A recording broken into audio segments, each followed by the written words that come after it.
Hello students, hope आप सब अच्छे होंगे।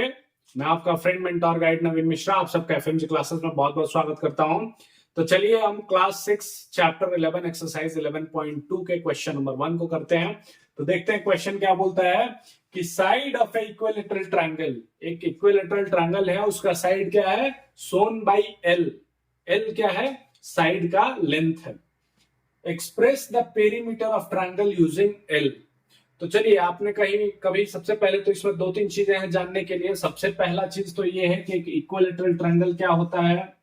तो इक्विलेटरल, इक्वी से आपको क्या मालूम चल रहा है, इक्वी से, इक्वी मतलब इक्वल, समझिए, इक्वल, इक्विवेलेंट, इक्वल, इक्विलेटरल मतलब, लेटरल मतलब साइड्स, इक्वी मतलब बराबर, और लेटरल मतलब साइड, मतलब जिस ट्रायंगल के तीनों साइड्स बराबर हो उसे हम क्या बोलते हैं, इक्विलेटरल ट्रायंगल।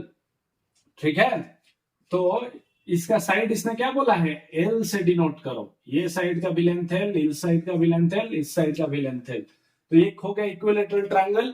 ठीक है, ट्रायंगल, ट्रायंगल मतलब जिसके तीन साइड्स हो, और इक्विलेटरल मतलब जिसके तीनों साइड का जो लेंथ हो बराबर हो। और भी दो तरह के ट्रायंगल होते हैं, कौन कौन से होते हैं, एक राइट एंगल ट्रायंगल होता है, एक क्या होता है, आइसोसेलेस ट्रायंगल होता है। ठीक है, जो कि जिसके की दो साइड्स बराबर हो, या आइसोस्केलन होता है जिसका कि कोई भी साइड्स बराबर नहीं होता है। तो उस टाइप के भी ट्रायंगल होते हैं।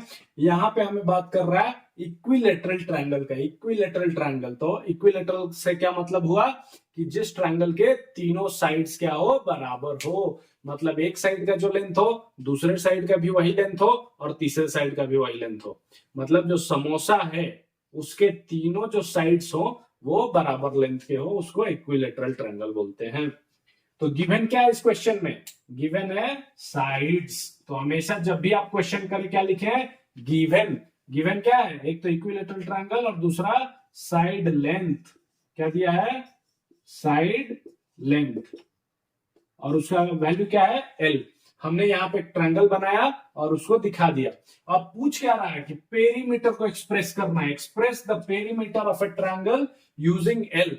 अब पेरीमीटर क्या होता है ट्रायंगल का, पेरीमीटर ऑफ इक्विलेटरल ट्रायंगल। अच्छा, इक्विलेटरल ट्रायंगल का पेरीमीटर क्या होता है, पेरीमीटर से आपको क्या समझ में आता है, इसको हिंदी में परिधि भी बोलते हैं। पेरीमीटर से हमें यह समझ में आता है कि जो साइड्स हो इस ट्रायंगल को, मुझे अगर इस पॉइंट से मैं स्टार्ट करता हूं, मुझे पूरे चल के और इस पॉइंट पे आने में कितना डिस्टेंस मैंने तय किया। समझिए, अगर आप इस पॉइंट से चलना चालू करते हैं, मान लीजिए इस पॉइंट से आप क्या हुए, चलना चालू किए, ये हैं आप। ठीक है, अब आप पहले, सबसे पहले यहां से यहां, यहां, यहां, यहां, यहां, यहां, यहां चलते चलते यहां पहुंचे, फिर यहां से चलते चलते चलते चलते चलते चलते यहां पे पहुंचे, और यहां से फिर चलते चलते चलते चलते चलते चलते जहां से आपने स्टार्ट किया था वहां पे पहुंचे। अब बताइए कि ये तीनों डिस्टेंस को तय करने में आपको कितना समय लगा, पूरा कितना लेंथ, डिस्टेंस आपने कितना तय किया। तो जो जो लेंथ होगा, जो साइड का लेंथ है उतना ही आपने किया।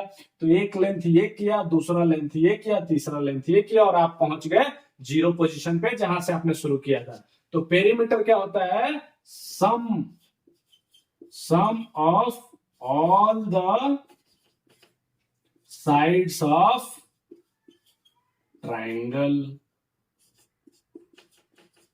ठीक है, अब ऑल द साइड्स क्या है, चलिए, एक पहला साइड एल है, मान लीजिए एल है, प्लस सम करना है, सम मतलब प्लस। दूसरा साइड क्या है, फिर एक एल है, ये वाला एल है, और तीसरा साइड क्या है, एक ये एल है। तो टोटल कितने हो गए, 3L। एक एल, दो एल, तीन एल, तीन एल मिलके इसको हम 3L बोलेंगे। ठीक है, होप आपको समझ में आया होगा। ये बहुत ही आसान क्वेश्चन था, इसमें कुछ नहीं था। बोल रहा है कि एक इक्विलेटरल ट्रायंगल है, ये देखिए एक ट्रायंगल मैं बना रहा हूं यहाँ पे, और इस ट्रायंगल का बोल रहा है कि साइड का जो लेंथ है वो सबका बराबर है। अब ये जब बराबर लेंथ है तो बोल रहा है कि पेरीमीटर को उस लेंथ के टर्म में एक्सप्रेस कीजिए। अब पेरीमीटर क्या होता है इक्विलेटरल ट्रायंगल का, तो sum of all the sides. Perimeter क्या होता है, sum of all the sides of a triangle. तो अब साइड हमने क्या किया, तीनों साइड को ऐड कर दिया और आगे हमारा आंसर 3L। तो हमने क्या किया, पेरीमीटर को 3L के टर्म में दिखा दिया, एक्सप्रेस कर दिया। ओके, चलिए, थैंक यू।